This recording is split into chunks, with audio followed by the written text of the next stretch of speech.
For those of you that were here on Erev Rosh Hashanah, you may remember the title of my sermon was called, Why Are You Here? And the working title for my sermon for tonight, 2 days after Yom Kippur, was, Seriously, Why Are You Here?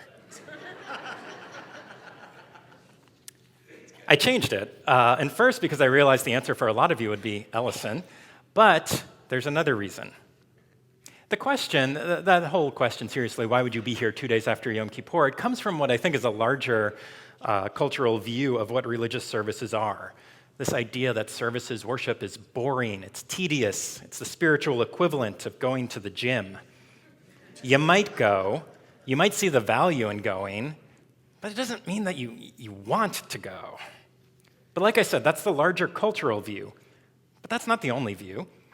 Instead, imagine services aren't something that you have to go to, but something that you get to go to.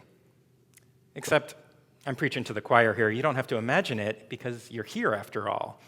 So you understand that this is a source of spiritual and communal enrichment. At least it ought to be. I would say a synagogue that struggles to get people in the door to worship because they've already been here twice this week, a synagogue like that has some soul-searching to do. It is inspiring to be here 2 days after Yom Kippur in a sanctuary filled with people who come to praise, not because they have to, but because they want to. So I want to start off by saying that, acknowledging that, and saying thank you for allowing me to be a part of this community. That being said and out of the way, let's talk about some Torah. The High Holy Days are such a monumental event in our year that they tend to take all of our attention, and they're supposed to. But while we're focused on making teshuvah, on making an accounting of our souls, a heshbon hanefesh, figuring out how to host a break fast, whatever may have been preoccupying us over the last few weeks, the Torah is slowly but surely advancing in the background during all this time. Less than 2 weeks from now, we will begin again with the book of Genesis. Now, for those of you that have been coming to services a lot and heard a lot of sermons, you've probably heard rabbis speak about this guy Rashi a lot. I talked about him 7 minutes ago. Rashi was a medieval French rabbi. He was a master of Torah, of Talmud, of Midrash. So much so was he a master that when he published his commentary on Torah, it was accepted universally. Ashkenazi, Sephardi Jews, everyone accepted it as authoritative. 2 Jews, 1 opinion. Think about what that must take for any one person to gather the respect of the entire Jewish world. So what was it that he did? What is this commentary that we always talk about? He went line by line through Torah and later Talmud, all the more so, even larger. And whenever there was an ambiguity in wording or meaning, Rashi would write a note of clarification. If a word only showed up once in the entire Hebrew Bible, great word for what you call that, hapax legomena, there's your takeaway for the night. If the word only shows up once in the Hebrew Bible, Rashi could tell you. If it only showed up twice or 3 times, he could tell you that too, along with where the other times were. Think for a moment the kind of mind that would require. The entire Hebrew Bible, there's no Control F, find, there's nothing like that. He had to know the Bible in his head, word for word, to know where every word was, and he did. That's the reason why when he wrote his commentaries, people read them, and why we still read them. All that to say, some more trivia about Rashi. Anyone have any idea what the very first comment is that Rashi writes for the very first verse in the book of Genesis? I think at least one person does. Maybe a few more. If you know it, you can talk to me after. I'm going to paraphrase it. The very first thing Rashi writes for the very first line in the entire Torah and the entire Hebrew Bible is, what's this doing here? More specifically, he asks the question rhetorically, why doesn't the Torah start in the book of Exodus at chapter 12, verse 2? That verse says, HaChodesh hazeh lachem rosh chadashim.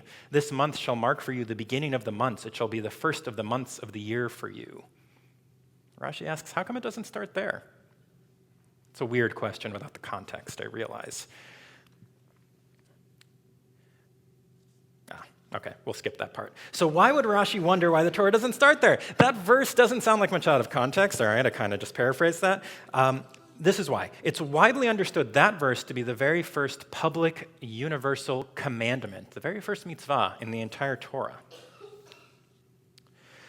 Which means that all of Genesis and the first quarter of Exodus, they don't contain any commandments. To understand Rashi's question, we need to understand the assumption behind it, and that's this. There's this assumption that isn't the Torah just an instruction manual? A pretty big instruction manual, the manual for how we should live our lives. But isn't that essentially what it is? It's 613 do's and don'ts that we're just supposed to study and obey. And if we accept that assumption, then the question makes sense. What is all this other stuff doing here? Why doesn't it start with step 1?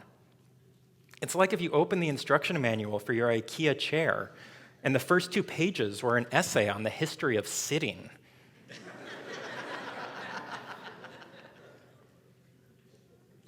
Of course, this only makes sense if we accept the premise that the Torah really is akin to the IKEA instruction manual, helping us build our lives one wooden dowel at a time. Yeah, I've built a lot of this furniture. Why am I telling you this? Well, we are here in the penultimate portion of our Torah, Ha'azinu this week, Vizot HaBarcha next week, and then Chazak, Chazak, V'nit Chazek, we say as we rewind the Torah to the beginning. 2 portions left, but here's an interesting observation courtesy of Rabbi Bradley Artson. The very last commandment is, write down this poem, this shirah, and teach it to the people of Israel. The word poem, shirah, is interpreted to mean the entire Torah. The last commandment in the Torah is to write down the Torah and to teach it. But here's the thing.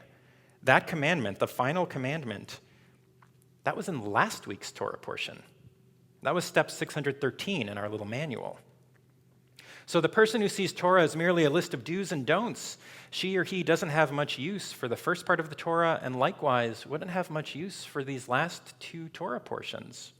They don't tell us how to do or not do anything. But here's what you'd miss if you stopped reading last week. And for me, this is the most powerful image in the entire Torah. This week's portion is literally a shirah, a poem, a poetic recounting of our history as told by God, some of it good, some of it not so good. It's nothing we haven't heard before, but it stands on its own nonetheless. And at the end of the poem, God speaks to Moses and says, ascend these heights of Avarim to Mount Nebo, where you shall die. And again, Moses knew this was coming, but there's something powerful hidden in that verse. We don't know exactly where Mount Nebo is, but best we can tell, it was one of the peaks on the opposite side of the Jordan, about a day's walk north of the Dead Sea, where the Israelites were encamped. Moses would have passed by it, oblivious to its significance, as he headed a column of hundreds of thousands of Israelites. And now, as the Israelites are encamped on the edge of the promised land, God gave Moses his last personal commandment. Turn around and walk back, alone. Moses had spent 40 years carrying the burden of a nation. This man had not been alone in any sense of the word in decades. And here he was, told to turn his back on the people he had shepherded. Sometimes it's a rabbi's job to interpret our Torah. Sometimes it's a rabbi's job to know when to just be quiet. As we conclude our Torah these next 2 weeks, I want to leave you with that image. The people, Israel, standing there watching as they look, and Moses takes his last look at Israel, both the people and the place. He turns his back. He walks away into eternity. Ken Yehi Ratzon.